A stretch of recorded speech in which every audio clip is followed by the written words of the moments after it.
Okay, we're gonna do a quick step-by-step of the sub-irrigated beds that have been working so well back there. This is the giant pile of dirt. It's on a tarp, but the chickens are spread it around a little bit. That's fine. That I dug out of that bed. Don't be intimidated by digging out your beds. It's only about 45 minutes of work with that wheelbarrow and that shovel. Then in here, we've lined the bed with the heavy construction plastic, and we have the corrugated perforated drain pipe in there, all coiled up. There's the input right there, and it's all ready to go. And the end of it is wrapped in drain cloth. I like this method of coiling. It seems to work really well. Those rocks are just in there to sort of space things the way I want. And this again was all that together was about 45 minutes. This is my fourth bed doing it, so maybe give yourself a little more time, but again, not too bad. Okay, here we go with part two. It is 91 degrees here on May 31st, so that's a big part of the reason why I'm doing this. And we're definitely in a drought. So this is step two. I drilled a 1/2-inch hole with a spade bit through the bed here. I drill from the inside out, so I'll cut the lining and then feed the drill bit through it, making sure it's not connected to the lining, and then drill the hole through. Then it's simple as feeding this from the inside out, because I'm trying to pinch the plastic into the hole a little bit to create a little more of a seal. It doesn't matter too much. And then the pipe feeds into the perf pipe here, so that when this floods up and the reservoir is full, it'll fill up until it reaches the line of that overflow valve and then come running out. And that's when you know that you are done filling it. That's step two.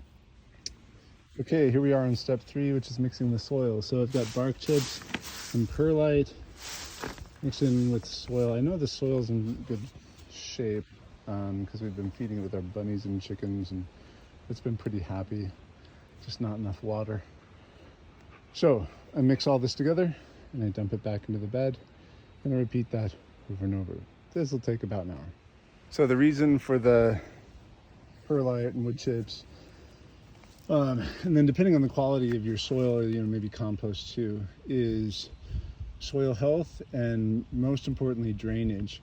If your soil is like clayey or something like that and gets too compacted, then you'll run into issues with the water actually doing what it's supposed to do and wicking up.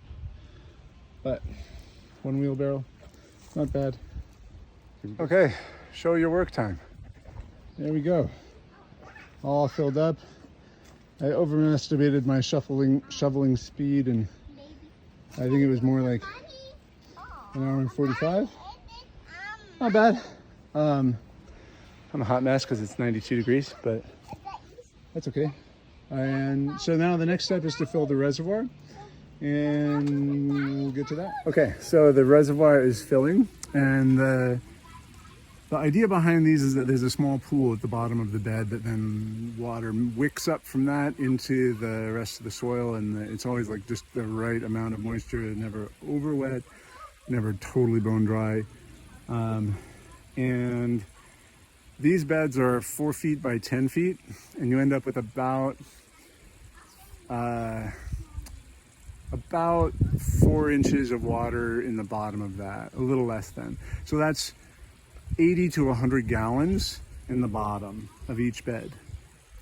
Now you top that off once a week or so with the amount that you'd use with top watering, and you end up with a really, really efficient watering system. And it's pretty great. So I'm gonna plant some plants in this, and it's gonna be awesome. So here it is in action. And just to put this in context, these beds were all planted around April 18th, if you look back through the videos. We've already harvested a lot out of them. There's gonna be a lot of amazing tomatoes and peppers and all of the other good stuff. And it's super easy, like that's the other thing. So the whole point of this is to have gardening that's fun and accessible. There's not even really much weeding to do because the top inch or two stays really dry. And so the seeds that fall on it from weeds really rarely do they actually germinate, and so you just pick occasionally. I actually just hang out down here because it's sort of become my little refuge. But it's not effort, and that's really important because we've got 3 kids and a busy life, and we want something that everybody can do.